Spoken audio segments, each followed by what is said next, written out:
6 ಗಂಟೆ ಆಯಿತು. Online cricket coaching start ಆಯಿತು. ರೆಡಿನಾ? ಹಾಯ್, ಇದು cricket DNA official Instagram page, ಹಾಗೆ next level pro cricket YouTube ಚಾನಲಲ್ಲಿ ಒಟ್ಟಾಗೆ ಬರ್ತಿರುವಂಥ ಬ್ಯಾಟಿಂಗ್ ಮಾಸ್ಟರ್ ಕ್ಲಾಸಸ್ಸು. ಇಲ್ಲಿ ಸ್ಕ್ರ್ಯಾಚಿಂದ ಪ್ರೊಫೆಷನಲ್ ಕ್ರಿಕೆಟ್ ಕಲಿಯೋದೇಗೆ, ಅಥವಾ ನೀವು ಆಲ್ರೆಡಿ ಪ್ರೊಫೆಷನಲ್ ಕ್ರಿಕೆಟ್ ಆಡ್ತಿದ್ದೀರಾ ಅಂದರೆ ನಿಮ್ಮ ಕರೆಕ್ಷನ್ಗಳನ್ನ ಮಾಡ್ಕೊಳ್ಳೋದಕ್ಕೆ ಇದೇ ಸರಿಯಾದ ಟೈಮು. ಈ ಟೈಮ್ನ ಕರೆಕ್ಟಾಗಿ ಯೂಟಿಲೈಸ್ ಮಾಡ್ಕೊಳ್ಳಿ. ಫಸ್ಟ್ ಸ್ಟೆಪ್ ಆಗಿ ನಾವು top and grip, top and ಹೇಗೆ ಇಟ್ಕೋಬೇಕು, ಯಾವ ರೀತಿ ವರ್ಕ್ ಮಾಡಬೇಕು ಅನ್ನೋದನ್ನ ಕಲ್ತ್ವಿ. ಹಾಗೆ ಸೆಕೆಂಡ್ ಡೇಯಲ್ಲಿ ಬಾಟಮ್ ಆ್ಯಂಡ್ ಗ್ರಿಪ್ ಹೇಗಿರಬೇಕು, ಎಷ್ಟು ಥರ ಗ್ರಿಪ್ ಇದೆ, ಯಾವ ರೀತಿ ಪ್ರಾಕ್ಟೀಸ್ ಮಾಡಿದ್ರೆ ಒಳ್ಳೆಯದು, ಅದನ್ನು ಕಲ್ತ್ವಿ. ಇವತ್ತು ಎರಡೂ ಕೈ ಒಟ್ಟಿಗೆ ಯೂಸ್ ಮಾಡಬೇಕಾಗತ್ತೆ. ಸೊ ಇಲ್ಲಿ ನಾವು ಫಸ್ಟ್ ಥಿಂಗಾಗಿ ನಾವು ತಿಳ್ಕೊಬೇಕಾಗಿರೋದು, ನಮ್ಮ ಬಾಡಿಲಿ right side of the body ಅಂತ ಇದೆ, left side of the body ಅಂತ ಇದೆ, ಸೆಂಟರ್ ಆಫ್ ಬಾಡಿ ಅಂತ ಕೂಡ ಖಂಡಿತ ಇದೆ. ಪ್ರತಿಯೊಂದಕ್ಕೂ ಅದರದ್ದೇ ಆದ ಒಂದು ಇಂಪಾರ್ಟೆನ್ಸ್ ಇದೆ. ಅದೇ ರೀತಿ ಯೂಸ್ ಮಾಡೋ ರೀತಿಯೇ ಬೇರೆ ಬೇರೆ ಥರ ಇರುತ್ತೆ. ಸೊ ಇಲ್ಲಿ ಎಕ್ಸಾಂಪಲ್ ಈಸಿಯಾಗಿ ನಿಮ್ಗೆ ಅರ್ಥ ಮಾಡ್ಕೋಬೇಕು ಅಂದರೆ, ನಮ್ಮ ರಿಸ್ಟ್ ಮೂಮೆಂಟ್ಗೂ ಅದರದ್ದೇ ಆದಂಥ ರೈಟ್ ಹ್ಯಾಂಡ್ ಮತ್ತು ಲೆಫ್ಟ್ ಹ್ಯಾಂಡ್ ಡ್ಯೂಟಿ ಇದೆ. ಸೊ ಒಂದು ಬ್ಯಾಟಿಂಗ್ ಅಥವಾ ಬೌಲಿಂಗ್. ಸೊ ಇಲ್ಲಿ ನಮ್ಮ ರಿಸ್ಟು, ಎಲ್ಬೋಸು, ಶೋಲ್ಡರು, ಹಿಪ್ ಫ್ಲೆಕ್ಸಸ್ಸು, ನೀ ಜಾಯಿಂಟ್ಸು, ಹಾಗೆ ಈಲ್ ಜಾಯಿಂಟ್ಸ್ ಕೂಡ ಅದರದ್ದೇ ಆದಂಥ ಒಂದೊಂದು ಡ್ಯೂಟಿನ ನಿಭಾಯಿಸ್ತಾ ಇರ್ತವೆ. ಸೊ ಇದನ್ನು ಕರೆಕ್ಟಾಗಿ ಸಿಂಕ್ರನೈಸ್ ಆಗಿ ಕರೆಕ್ಟಾಗಿ ವರ್ಕ್ ಮಾಡಿದ್ರೆ ನಮಗೆ ಬೆಸ್ಟ್ ರಿಸಲ್ಟ್ ಸಿಗೋದು. ನೀವು ತುಂಬ ಕಂಫರ್ಟಬಲ್ ಆಗಿ ಅಥವಾ ತುಂಬ ಈಸಿ ಬ್ಯಾಟಿಂಗ್ ಅಂತ ಅನ್ಸ್ಕೊಳ್ಳೋದೇ ಆಗ. ಕ್ರಿಕೆಟಲ್ಲಿ ಕಾಂಪ್ಲಿಕೇಟೆಡ್ ವಿಷಯಗಳನ್ನ ಸಿಂಪಲಾಗಿ ಹೇಳ್ಕೊಡೋದು ನನ್ನ ಎಕ್ಸ್ಪರ್ಟೀಸು, ಕಲಿಯೋದು ಬಿಡೋದು ನಿಮಗೆ ಬಿಟ್ಟಿದ್ದು. ಟಾಪ್ ಹ್ಯಾಂಡು ಮತ್ತು ಬಾಟಮ್ ಹ್ಯಾಂಡ್ ಕೋರ್ಡಿನೇಷನ್ ಹೇಗಿರಬೇಕು ಅಂದರೆ, front of the wicket drives ಏನು ಆಡ್ತಿರ್ತೀವಿ, ಇಲ್ಲಿ ನಮಗೆ ಟಾಪ್ ಹ್ಯಾಂಡಲ್ಲಿ ಪವರ್ 70% ಬಂದರೆ 30% ಆಫ್ ಪವರು ನಮ್ಮ ಬಾಟಮ್ ಹ್ಯಾಂಡಿಂದ ಬರುತ್ತೆ.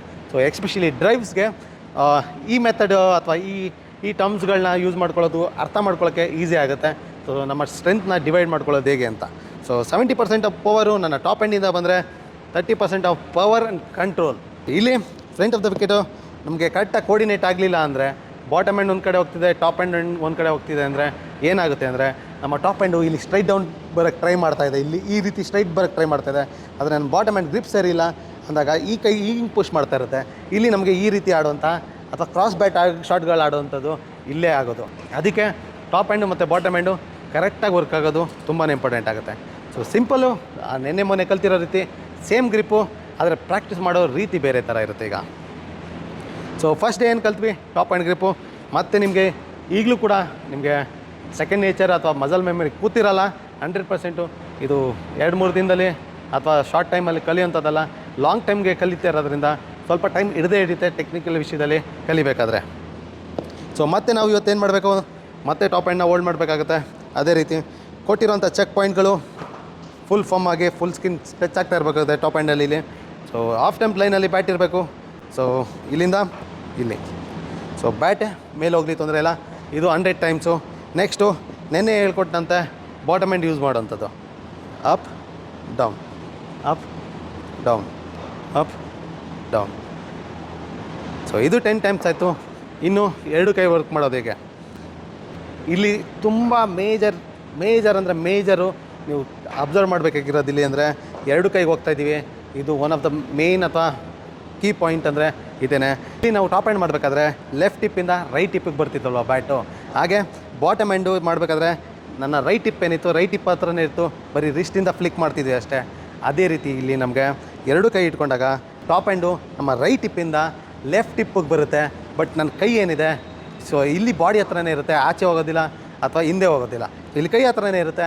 ಈ ಟಾಪ್ ಹ್ಯಾಂಡ್ನ ಲಿಫ್ಟ್ ಮಾಡಿದಾಗ ನನಗೆ ಶೋಲ್ಡರ್ ಡ್ರಾಪ್ ಮಾಡೋದು ಕೂಡ ಆಪರ್ಚುನಿಟಿ ಸಿಗುತ್ತೆ. ಇಲ್ಲಿ ಯೂಶಲಿ ಏನಾಗುತ್ತೆ ಅಂದರೆ, ಬಾಟಮ್ ಹ್ಯಾಂಡು ಟಾಪ್ ಹ್ಯಾಂಡಲ್ಲಿ ಎದ್ದಾಗ ಎರಡು ಕೈ ಎತ್ತೋದಲ್ಲ, ಇಲ್ಲಿ ಬರೀ ಟಾಪ್ ಹ್ಯಾಂಡು ನಮಗೆ ಲೆಫ್ಟ್ ಟಿಪ್ಪಿಂದ ರೈಟ್ ಟಿಪ್ಪಿಗೆ ಬರುತ್ತೆ. ಇಲ್ಲಿ ನೋಡ್ಬೋದು ನೀವು, ಇದು ಬೇಸಿಕ್. ಇದು ಸ್ವಲ್ಪ ಆಲ್ಟ್ರೇಷನ್ ಖಂಡಿತ ಆಗುತ್ತೆ, ಖಂಡಿತ ಮಾಡ್ಬೋದು. ಸೊ ಇದು ತುಂಬ ಬೇಸಿಕ್ ಇರೋದ್ರಿಂದ ಹೀಗೆ ಕಲಿಬೇಕು. ಮುಂದೆ ಏನಾದ್ರು ಆಲ್ಟ್ರೇಷನ್ ಬೇಕು ಅಂದರೆ ಖಂಡಿತ ನಿಮ್ಮ ಕೋಚ್ ಸಪೋರ್ಟ್ ತೊಗೊಂಡು ನೀವು ಅದರಲ್ಲಿ ಇಂಪ್ರೂವ್ ಆಗ್ಬೋದು.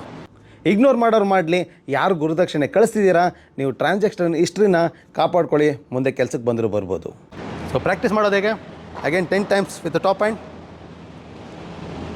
ರೈಟ್ ಟಿಪ್ಪಿಂದ ಲೆಫ್ಟ್ ಟಿಪ್ಪು, ಹಾಗೆ 10 times bottom hand flick with control. Bat ಆ ಕಡೆ ಈ ಕಡೆ ತಿರುಗಬಾರ್ದು, ಹೀಗೆ ಆ ಕಡೆ ಈ ಕಡೆ ಎಲ್ಲ ಹೋಗ್ಬಾರ್ದು.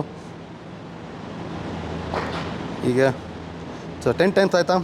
ಸೊ ಇಲ್ಲಿಂದ ಲೆಫ್ಟ್ ಟಿಪ್ಪಿಂದ ರೈಟ್ ಟಿಪ್. ಸೊ ಇಲ್ಲಿ ನೀವು ಅಬ್ಸರ್ವ್ ಮಾಡಬೇಕು, ನನ್ನ ಬ್ಯಾಟು ಈ ಗ್ಯಾಪಲ್ಲಿ ಹೋಗ್ತೀರಾ, ಇಲ್ಲಿ ನೀವು ಇದರಲ್ಲಿ ಗೊತ್ತಾಗುತ್ತೆ ನಿಮಗೆ. ಎರಡು ಕೈ ಎದ್ದಾಗ ಇಲ್ಲಿ. ಸೊ ಮೇಕ್ ಶೋರ್ ನೀವು ಟಾಪ್ ಎಂಡಿಂದ ಬ್ಯಾಟ್ ಎತ್ತಬೇಕು, ಬಾಟಮ್ ಎಂಡಿಂದ ಅಲ್ಲ.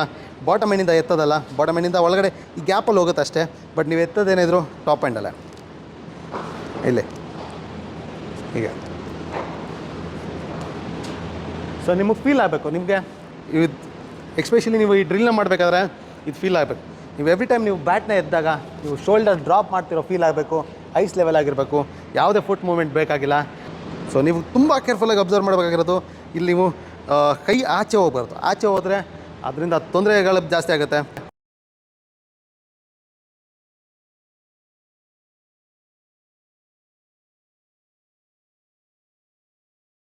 ಆದಷ್ಟು ಬಾಡಿ ಹತ್ರನೇ ಇರಬೇಕು. ಹಂಗಂತ ಹಿಂದೆ ಅಲ್ಲ, ನಮ್ಮ ಆಫ್ ಟೈಮ್ ಟೈಮಲ್ಲೇ ಇರಬೇಕು. ಲೆಫ್ಟ್ ಸೈಡ್ ಆಫ್ ದ ಹಿಪ್ಪಿಂದ right side of the hip ಮೇಲೆ ಹೋಗಬೇಕು. ಇನ್ನು ಇದನ್ನು ನೀವು ಪ್ರಾಕ್ಟೀಸ್ ಮಾಡಬೇಕಾದ್ರೆ ತುಂಬ ಕಾಮನಾಗಿ ಮಿಸ್ಟೇಕ್ ಆಗೋಂಥದ್ದು ಏನಂದರೆ, ನಾವು ಲೆಫ್ಟ್ ಹಿಪ್ಪಿಂದ ರೈಟ್ ಹಿಪ್ಗೆ ಬ್ಯಾಟ್ ತೊಗೊಂಡು ಹೋಗ್ಬೇಕಾದ್ರೆ ಬ್ಯಾಟ್ ಪೊಸಿಷನ್ ಇಲ್ಲೇ ಹಿಂದೆ ಹೋಗುತ್ತೆ. ಸೊ ಹಿಂದೆ ಇದು ಹೋಗಬಾರ್ದು, ಇಲ್ಲಿಂದ ಮೇಲೆ ಹೋಗಬೇಕು. ಸೊ ಇಲ್ಲಿಂದ ಮೇಲೆ ಹೋಗೋದ್ರಿಂದ ನಮಗೆ ಶೋಲ್ಡರ್ ಡ್ರಾಪ್ ಆಗೋದು, ಸೊ ನಾವು ಬಾಲ್ ಮೇಲ್ಗಡೆ ಹೋಗೋಂಥದ್ದು, ಕೆಳಗಡೆ ಬಾಲ್ನ ಡ್ರೈವ್ಸ್ ಆಡೋದಕ್ಕೆ ತುಂಬ ಹೆಲ್ಪ್ ಆಗುತ್ತೆ. ಸೊ ಮೇಕ್ ಶೋರ್ ಚೆಕ್ ಪಾಯಿಂಟ್ಗಳು, ಗ್ರಿಪ್ಗಳು ಕರೆಕ್ಟಾಗಿ ತೊಗೊಂಡು ನೀಟಾಗಿ ಪೊಸಿಷನ್ ತೊಗೊಂಡು, ಸೊ ರೈಟ್ ಹಿಪ್ಪಿಂದ ಲೆಫ್ಟ್ ಹಿಪ್ ಮೇಲೆ ಹೋಗ್ಬೇಕು ಹೊರತು ಹಿಂದೆ ಅಲ್ಲ.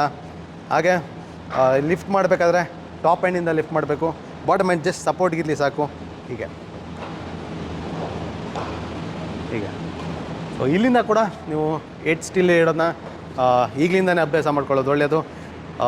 ಅಗೇನ್ ನೀವೊಂದು ಪೇರೆಂಟಾಗಿ ನಿಮ್ಮ ಮಗುಗೆ ಟ್ರೈನಿಂಗ್ ನೀಡ್ತಾ ಇದ್ದೀರಾ, 12 ವರ್ಷದ ಕೆಳಗಡೆ ಇದೆ ಮಗು ಅಂದಾಗ ತುಂಬ ಪೇಷನ್ಸ್ ಬೇಕಾಗುತ್ತೆ.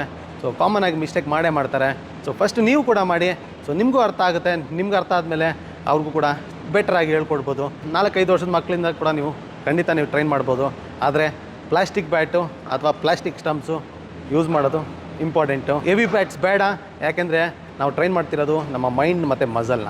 ಸ್ಟ್ರೆಂತು ಆಮೇಲೆ ಬರುತ್ತೆ. ಸೊ ಟೆಕ್ನಿಕ್ ಫಸ್ಟ್ ಬರುತ್ತೆ, ಸ್ಟ್ರೆಂತ್ ಆಮೇಲೆ ಬರುತ್ತೆ. ಈ ಆಪ್ಷನ್ ಇರೋದು ಫ್ರೀ ಬಗ್ಗೆ ಗೊತ್ತಿರೋರು. ಫ್ರೀಯಾಗಿ ಸಿಗೋದು ಯೂಶಲಿ ಜಾಸ್ತಿ ದಿನ ಬಾಳಿಕೆ ಬರೋಲ್ಲ ಅಥವಾ ನಮಗೆ ಲಾಂಗ್ ಟರ್ಮಲ್ಲಿ ಹೆಲ್ಪ್ ಆಗೋಲ್ಲ. ಸೊ ಕರ್ಮ ಅನ್ನೋದು ಎಲ್ಲದರಲ್ಲೂ ಇದ್ದೇ ಇರುತ್ತೆ. ನಿಮ್ಮ ಕೈಲಾದಷ್ಟನ್ನ ನೀವು ಖಂಡಿತ ನೀಡ್ಬೋದು. ಇಲ್ಲಿ ಕೊಟ್ಟಿರೋಂಥ ಸ್ಕ್ಯಾನರ್ಗೆ ಅಥವಾ 8310683252 ನಂಬರ್ಗೆ. ಇಗ್ನೋರ್ ಮಾಡೋರು ಮಾಡಲಿ, ಯಾರು ಗುರುದಕ್ಷಿಣೆ ಕಳಿಸ್ತಿದ್ದೀರಾ ನೀವು ಟ್ರಾನ್ಸಾಕ್ಷನ್ ಹಿಸ್ಟ್ರಿನ ಕಾಪಾಡ್ಕೊಳ್ಳಿ, ಮುಂದೆ ಕೆಲಸಕ್ಕೆ ಬಂದರೂ ಬರ್ಬೋದು. ಸೊ ಮತ್ತೆ ನಾಳೆ ಬೇರೆ ಇನ್ನೊಂದು ಪಾಯಿಂಟ್ನ ಆ್ಯಡ್ ಮಾಡ್ತಾ ಹೋಗೋಣ. ನೆಕ್ಸ್ಟ್ ಸ್ಟೆಪ್ಗೆ ಹೋಗೋಣ ನಮ್ಮ ಬ್ಯಾಟಿಂಗ್ ಮಾಸ್ಟರ್ ಕ್ಲಾಸ್ನಲ್ಲಿ. Good luck. ನೀವು ಇಗ್ನೋರ್ ಮಾಡಿದ್ರು ನಾನು ಕೊಟ್ಟಂಥ ಕಮಿಟ್ಮೆಂಟ್ನ ನಾನು ಇಗ್ನೋರ್ ಮಾಡೋದಿಲ್ಲ. 0ಇಂದ ಬ್ಯಾಟಿಂಗ್, ಬೌಲಿಂಗ್, ಹಾಗೆ 0ಇಂದ ಇಂಡಿಯಾ ಆಡೋವರೆಗೂ ಯಾವ್ಯಾವ ಸ್ಟೆಪ್ಗಳಿದೆ ಅದ್ರ ಬಗ್ಗೆ ಎಲ್ಲ ಒಂದು ವೀಡಿಯೋ ಸೀರೀಸ್ನ ಕೊಡ್ತೀನಿ ಅಂತ ಹೇಳಿದೆ. ಅದನ್ನು ಕಂಪ್ಲೀಟ್ ಮಾಡೇ ಮಾಡ್ತೀನಿ.